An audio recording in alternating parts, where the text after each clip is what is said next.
ಇನ್ನು ಸಸ್ಯಕಾಶಿ ಲಾಲ್ಬಾಗ್ನಲ್ಲಿ 217ನೇ flower show ನಡೀತಾ ಇದೆ. ಇವತ್ತು ಬೇರೆ ವೀಕೆಂಡು, ಹಾಗಾಗಿ ಜನಸಾಗರವೇ ಹರಿದು ಬರ್ತಾ ಇದೆ. ಇವತ್ತು ನೋಡಿ, ಒಂದು ಕಡೆ ತುಂತುರು ಮಳೆ, ಚುಮು ಚುಮು ಚಳಿ, ಹಿಂಗಿದ್ರೂ ಕೂಡ ಫ್ಲವರ್ ಶೋ ನೋಡೋದಕ್ಕೆ ಜನ ಜಾತ್ರೆಯೇ ಆಗಮಿಸಿತು ಬೆಳಗ್ಗೆಯಿಂದಲೂ ಕೂಡ. ಈ ಬಾರಿ ವಾಲ್ಮೀಕಿ ಜೀವನ ಚರಿತ್ರೆಯ ಅಡಿಯಲ್ಲಿ ವಿಶೇಷವಾದಂತಹ ಫ್ಲವರ್ ಶೋವನ್ನು ಕೂಡ ಆಯೋಜನೆ ಮಾಡಲಾಗಿದೆ.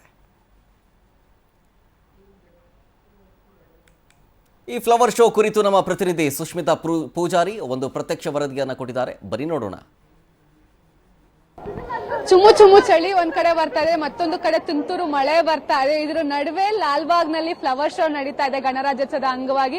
ಸೊ ಸಿಕ್ಕಾಪಟ್ಟೆ ರೆಸ್ಪಾನ್ಸ್ ಒಳ್ಳೆ ರೀತಿಯಲ್ಲಿ ಬರ್ತಾ ಇದೆ. ನೀವು ನೋಡ್ತಾ ಇರ್ಬೋದು, ಇವತ್ತು ವೀಕೆಂಡ್ ಆಗಿರೋದ್ರಿಂದ ಒಂದ್ ಕಡೆ ಮಳೆ ಬರ್ತಾ ಇದ್ರು ಕೂಡ ವೆದರ್ ಮಾತ್ರ ಫುಲ್ ಚಿಲ್ ಆಗಿದೆ. ಸೊ ಈ ನಡುವೆ ಈ ರೀತಿಯಲ್ಲಿ ಫ್ರೆಶ್ನೆಸ್ ಆಗಿರುವಂತಹ ಹೂಗಳನ್ನ ನೋಡಿ ಜನರೆಲ್ಲರೂ ಕೂಡ ಎಂಜಾಯ್ ಅನ್ನ ಮಾಡ್ತಾ ಇರುವಂತದ್ದು. ಈ ಬಾರಿ ಏನು ವಾಲ್ಮೀಕಿ ಅವರ ಜೀವನ ಚರಿತ್ರೆ ಹಾಗೆ ವಾಲ್ಮೀಕಿ ಅವರು ಬರೆದಂತಹ ರಾಮಾಯಣದ ಕತೆಗಳನ್ನ ಹೂಗಳ ಮೂಲಕ ಹಾಗೆ ಬೇರೆ ಬೇರೆ ಕಲಾಕೃತಿಗಳ ಮೂಲಕ ಜನರಿಗೆ ತಿಳಿಸುವಂತಹ ಪ್ರಯತ್ನ ನಡೀತಾ ಇದೆ. ಹಾಗೆ ನೀವು ನೋಡ್ತಾ ಇರ್ಬೋದು, ಹೂಗಳು ಯಾವ ರೀತಿಯಲ್ಲಿ ಹರಳಿ ನಿಂತಿದೆ ಅಂತ ಹೇಳಿ. ನಿಜಕ್ಕೂ ಕೂಡ ಹೂಗಳ ಲೋಕವೇ ಲಾಲ್ಬಾಗ್ ನಲ್ಲಿ ಇದೆ ಅಂತಾನೆ ಹೇಳ್ಬೋದು. ಬೇರೆ ಬೇರೆ ಹೂಗಳು ಸಾಮಾನ್ಯವಾಗಿ ನಾವು ನೋಡದೇ ಇರುವಂತಹ ಎಲ್ಲ ಹೂಗಳು ಕೂಡ ಈ ಬಾರಿಯ ಸಸ್ಯಕಾಶಿ ಲಾಲ್ಬಾಗ್ ನಲ್ಲಿ ನಡೀತಾ ಇರುವಂತಹ ಫ್ಲವರ್ ಶೋಗೆ ಬಂದ್ರೆ ನೀವು ನೋಡಬಹುದು. ಅಂದ್ರೆ ಎಲ್ಲವೂ ಕೂಡ ತುಂಬಾ ಬಹಳಷ್ಟು ವೆರೈಟಿ ಆಗಿದೆ, ಎಲ್ಲವೂ ಕೂಡ ಫ್ರೆಶ್ನೆಸ್ ಅನ್ನ ಕೊಡುತ್ತೆ. ವೀಕೆಂಡ್ ಅಲ್ಲಿ ಟೈಮ್ ನ ಯಾವ ರೀತಿಯಲ್ಲಿ ಸ್ಪೆಂಡ್ ಮಾಡಬೇಕು ಅಂತ ಅನ್ಕೊಂಡವ್ರಿಗೆ ಈ ಒಂದು ಲಾಲ್ಬಾಗ್ ನಲ್ಲಿ ನಡೀತಾ ಇರುವಂತಹ ಫ್ಲವರ್ ಶೋ ಒಂದು ಒಳ್ಳೆ ಎಂಟರ್ಟೈನ್ಮೆಂಟ್ ಅನ್ನ ಕೊಡ್ತಿದೆ ಅಂತ ಹೇಳಿದ್ರು ಕೂಡ ತಪ್ಪಾಗಲ್ಲ. ಬೇರೆ ಬೇರೆ ಭಾಗದಿಂದ ಜನರೆಲ್ಲರೂ ಕೂಡ ಬರ್ತಾ ಇದ್ದಾರೆ.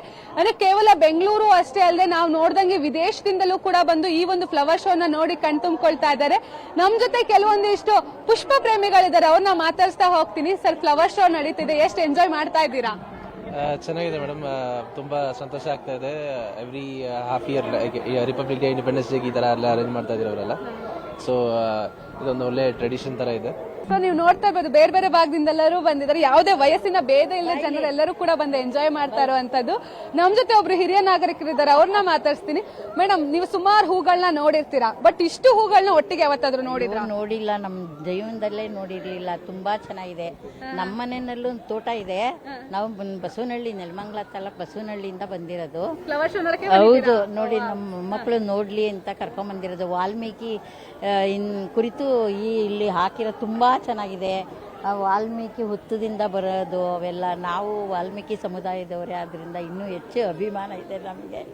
ತುಂಬಾ ಚೆನ್ನಾಗಿದೆಯಪ್ಪ. ಫ್ಯಾಮಿಲಿ ಜೊತೆ ಬಂದು ಎಲ್ಲರೂ ಎಂಜಾಯ್ ಮಾಡ್ತಾ ಇದ್ದಾರೆ. ನಿಜಕ್ಕೂ ಕೂಡ ಅಂದ್ರೆ ಒಂದೊಳ್ಳೆ ಫ್ಯಾಮಿಲಿ ಟೈಮ್ ನ ಈ ಒಂದು ವೀಕೆಂಡ್ ಅಲ್ಲಿ ಕೊಡ್ಲೇಬೇಕಾಗುತ್ತೆ ಎಲ್ಲರಿಗೂ ಕೂಡ. ಯಾಕಂದ್ರೆ ವಾರ ಪೂರ್ತಿ ಒಂದು ಕೆಲಸ ಅಂತ ಇರ್ತೀವಿ, ಇಲ್ಲ ಅಂತ ಹೇಳಿದ್ರೆ ಸ್ಕೂಲು, ಕಾಲೇಜು, ಈ ರೀತಿ ಒಂದಲ್ಲ ಒಂದು ಕೆಲಸ ಕಾರ್ಯದಿಂದ ಬ್ಯುಸಿ ಆಗಿರ್ತೀವಿ. ಆದ್ರೆ ಈ ಒಂದು ವೀಕೆಂಡ್ ಏನಿದೆ, ಒಂದ್ ರೀತಿಯಲ್ಲಿ ಲಾಲ್ಬಾಗ್ಗೆ ಬಂದ್ರೆ ಒಂದೊಳ್ಳೆ ಟೈಮ್, ಫ್ಯಾಮಿಲಿ ಟೈಮ್ ನ ಸ್ಪೆಂಡ್ ಮಾಡಬಹುದು. ಹಾಗೆ ಜನರೆಲ್ಲರೂ ಕೂಡ ತಮ್ಮ ಮಕ್ಕಳನ್ನ ಕರ್ಕೊಂಡು ಬರ್ತಾ ಇದ್ದಾರೆ. ಹಾಗೆ ಅಜ್ಜಿ ತಾತಂದಿರ ಜೊತೆ ಮಕ್ಕಳೆಲ್ಲ ಬಂದು ಹೂಗಳ ಬಗ್ಗೆ ತಿಳ್ಕೊಂಡು ಎಂಜಾಯ್ ಮಾಡ್ತಾ ಇದ್ದಾರೆ. ಸೊ ನಮ್ ಜೊತೆ ಇನ್ನೂ ಕೆಲವೊಂದಿಷ್ಟು ಜನ ಇದ್ದಾರೆ, ಅವ್ರನ್ನೂ ಕೂಡ ಮಾತಾಡ್ತೀನಿ. ಮ್ಯಾಮ್, ಎಂಜಾಯ್ ಮಾಡ್ತಾ ಇದ್ದೀರಾ ಫ್ಲವರ್ ಶೋ? ಸೂಪರ್. ಓಕೆ, ಇದೇ ಫಸ್ಟ್ ಟೈಮ್ ಬರ್ತಾ ಇರೋದಾ ಇಲ್ಲ ರೆಗ್ಯುಲರ್ ಆಗಿ ಬರ್ತಿರ್ತೀರಾ? 10 years ಇಂದ ಬರ್ತಾ ಇದೀವಿ. ಓ, ಎವ್ರಿ ಇಯರ್ ಬರ್ತೀರಾ? ಓಕೆ ಮೇಡಮ್, ನೀವ್ ಹೇಳಿ, ಅಂದ್ರೆ ವಾಲ್ಮೀಕಿ ಅವ್ರದ್ದು ಜೀವನ ಚರಿತ್ರೆ ಎಲ್ಲ ಇದೆ. ಸೊ ಯೂಶಲಿ ನಾವು ವಾಲ್ಮೀಕಿ ಅವ್ರ ಅಂತ ಹೇಳಿದ್ರೆ ಒಂದೆರಡು ಕತೆಗಳು ನಮಗೆ ಗೊತ್ತಿರುತ್ತೆ, ರಾಮಾಯಣ ಅಂದ್ರೆ ಗೊತ್ತಿರುತ್ತೆ. ಸೊ ಈ ರೀತಿ ಹೂಗಳಲ್ಲಿ ತಿಳ್ಕೊಂಡಿದ್ದು ನಿಮ್ಗೆ ಎಷ್ಟು ಹೆಲ್ಪ್ಫುಲ್ ಆಯ್ತು? ತುಂಬಾ ಹೆಲ್ಪ್ಫುಲ್ ಆಯ್ತು. ಮಕ್ಳಿಗೆ ಎಜುಕೇಶನ್ ಸಿಗುತ್ತೆ, ಬಂದ್ರೆ ಖುಷಿ ಸಿಗುತ್ತೆ. ಅವರು ಕಲರ್ಸ್ ತುಂಬಾ ಕಲರ್ಸ್ನ ಕೂಡ ಲರ್ನ್ ಮಾಡ್ತಾರೆ. ನೇಮ್ಸ್ ಕೂಡ ಇದೆ, ಎಲ್ಲ ಲರ್ನ್ ಮಾಡೋದಕ್ಕೆ ಮಕ್ಳಿಗೆ ತುಂಬಾ ಚೆನ್ನಾಗಿದೆ. ವೆದರ್ ಕೂಡ ಚೆನ್ನಾಗಿದೆ, ತುಂಬಾ ಚೆನ್ನಾಗಿದೆ. ವಾಲ್ಮೀಕಿ ಬಗ್ಗೆ ಎಲ್ಲ ಬುಕ್ಕಲ್ಲಿ ಮಾತ್ರ ಓದ್ಬೇಕು. ಬುಕ್ಕಲ್ಲಿ ಓದಿದ್ಮೇಲೆ ಮರ್ತು ಹೋಗ್ಬಿಡ್ತೀವಿ. ಇವಾಗ ಸ್ವಲ್ಪ ರಿಮೈಂಡ್ ಆಗ್ತಾ ಇದೆ. ಸ್ಕೂಲಲ್ಲಿ ಇದು ಸ್ಟೋರಿ ಓದಿದ್ದು ಬುಕ್ಕಲ್ಲಿ ಇದೆ ಎಲ್ಲ ಸ್ವಲ್ಪ ಗೊತ್ತಾಗ್ತಿದೆ. ಮಕ್ಕಳಿಗೆ ಸ್ವಲ್ಪ ಎಲ್ಲ ಇಂಗ್ಲಿಷ್ ಮೀಡಿಯಂ ಸ್ಕೂಲ್ ಎಲ್ಲ ಇಂಗ್ಲಿಷ್ ಇದೆಲ್ಲ ಸ್ವಲ್ಪ ಹಿಂಗ್ ಬಂದ್ರೆ ಚೆನ್ನಾಗಿರುತ್ತೆ. ಮಕ್ಕಳಿಗೆಲ್ಲ ನಾಲೆಡ್ಜ್, ಕನ್ನಡನೂ ಕೂಡ ಗೊತ್ತಾಗುತ್ತೆ. ಮತ್ತೆ ತುಂಬಾ ತರ ಜನನ ನೋಡಕ್ಕೆಲ್ಲ ಚೆನ್ನಾಗಿದೆ. ಸೊ ನೀವು ನೋಡ್ತಾ ಇರ್ಬೋದು, ಎಲ್ಲರೂ ಕೂಡ ಸಿಕ್ಕಾಪಟ್ಟೆ ಎಂಜಾಯ್ ಮಾಡ್ತಾ ಇದ್ದಾರೆ. ಇನ್ನು 27ನೇ ತಾರೀಕುವರೆಗೂ, ಅಂದ್ರೆ ಈ ಜನವರಿ 27ರವರೆಗೂ ಕೂಡ ಈ ಒಂದು ಫ್ಲವರ್ ಶೋ ನಡೆಯುತ್ತೆ. ನೀವು ಕೂಡ ಬರ್ಬೋದು ಲಾಲ್ಬಾಗ್ ನಲ್ಲಿ. ಈ ರೀತಿಯ ಕಲರ್ಫುಲ್ ಹೂಗಳನ್ನ ನೋಡಿ ಕಣ್ತುಂಬಿಕೊಂಡು ಮತ್ತಷ್ಟು ಎಂಜಾಯ್ ಮಾಡಬಹುದು. ಕ್ಯಾಮ್ರಾ ಪರ್ಸನ್ ಶ್ರೀಹರಿ ಜೊತೆ ಸುಷ್ಮಿತಾ ಪೂಜಾರಿ, ಪವರ್ ಟಿವಿ, ಬೆಂಗಳೂರು.